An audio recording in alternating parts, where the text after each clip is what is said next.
On se retrouve cette semaine chez Perfo Élite avec Philippe Roy. Philippe, tu avais envie cette semaine de parler d'initiation à l'entraînement un peu pour des jeunes de 12-13 ans et de nous parler de comment tu leur montres à avoir du plaisir dans le gymnase. Parce qu'à cet âge-là, il y a beaucoup de notions qui doivent inclure du jeu quand même. On veut pas, comment je pourrais dire, les tanner de l'entraînement trop rapidement. Là. C'est plutôt cette saison, on parlait justement de fondation athlétique. C'est super important d'avoir la base pour être prêt M18-3 l'année d'avant et ainsi de suite. Bien là, on est vraiment dans la fondation. C'est ça la base.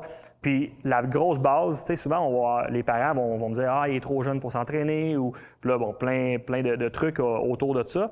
Mais c'est super important d'aller chercher cette fondation-là vers les 12-13 ans parce que c'est là qu'on va aller chercher beaucoup de gains, en fait, très rapidement.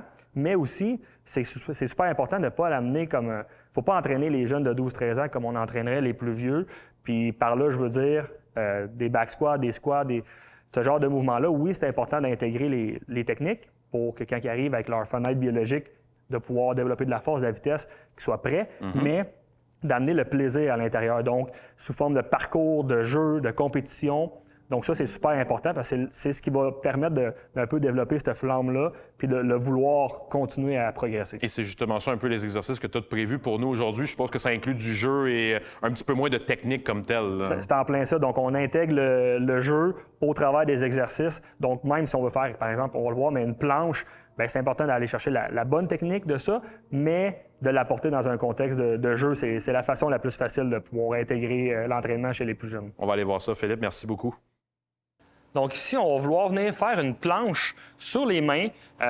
Donc, c'est super important d'avoir les hanches toujours parallèles au sol. Donc, on ne veut pas venir chercher de rotation au niveau de notre bassin. Si jamais il y a une trop grande rotation ou c'est trop difficile à maintenir la planche droite, on va pouvoir venir augmenter notre base d'appui. Donc, venir élargir nos pieds, ce qui va venir faciliter la tâche de l'exercice en soi et on va avoir une meilleure stabilité. Donc, en termes de progression, on va pouvoir venir tout simplement rapprocher nos pieds au fur et à mesure qu'on est capable de progresser dans l'exercice. Donc, super important de maintenir notre hanche le plus droite possible, parallèle au sol.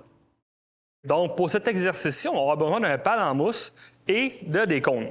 Donc, super important, ce qu'on va vouloir venir faire, c'est venir chercher un centre de gravité plus bas, avoir un contrôle total avec notre jambe d'appui, et de venir pousser le cône comme si on viendrait faire un coup de patin de façon vraiment doucement et en contrôle. On va le chercher le plus loin possible.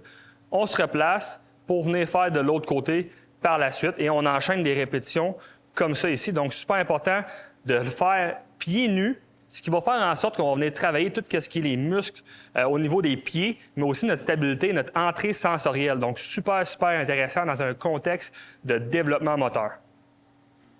Philippe, on vient de voir plusieurs exemples de jeux que tu proposes pour des jeunes adolescents de 12 à 13 ans. Est-ce qu'on peut aller plus jeune que ça aussi, 12-13 ans? On peut aller plus jeune. C'est pas rare qu'il y ait des enfants de 8, 9, 10 ans qui viennent nous voir tout simplement pour intégrer ce genre d'entraînement-là dans leur routine. Est-ce que tu le recommandes? Oui, on le recommande. Puis, il y a tout le temps une question de progression, tout le temps une question de planification derrière tout ça, donc de développement moteur. Donc, tout ce qui est au niveau système nerveux, tout ce qui est moteur, capacité motrice, ces trucs-là, c'est... En fait, un développement d'enfant commence à partir de 0. Ouais. Donc, entre 0 et 1 an, c'est là qu'il va y avoir beaucoup de gains en termes de capacité à absorber des stimuli puis à se développer. Donc, si on prend ça en considération... On va attendre un peu pour le gymnase quand même à 0-1 an. On va attendre, effectivement, mais à partir de 8 ans, bien, c'est là qu'on va voir s'il n'y a pas eu des petites sections qui ont mal été intégrées quand il était plus jeune. Puis c'est là qu'on peut mettre l'emphase dessus, puis s'assurer d'avoir une bonne fondation. Puis quand c'est le temps de commencer à pousser, à s'entraîner pour de vrai, bien là, c'est là qu'on est déjà prêt. Pour que ça soit vraiment une progression sur plusieurs années puis que le jeune ait du plaisir tout au long de ces années-là. Exact. Merci beaucoup, Philippe. Ça fait plaisir.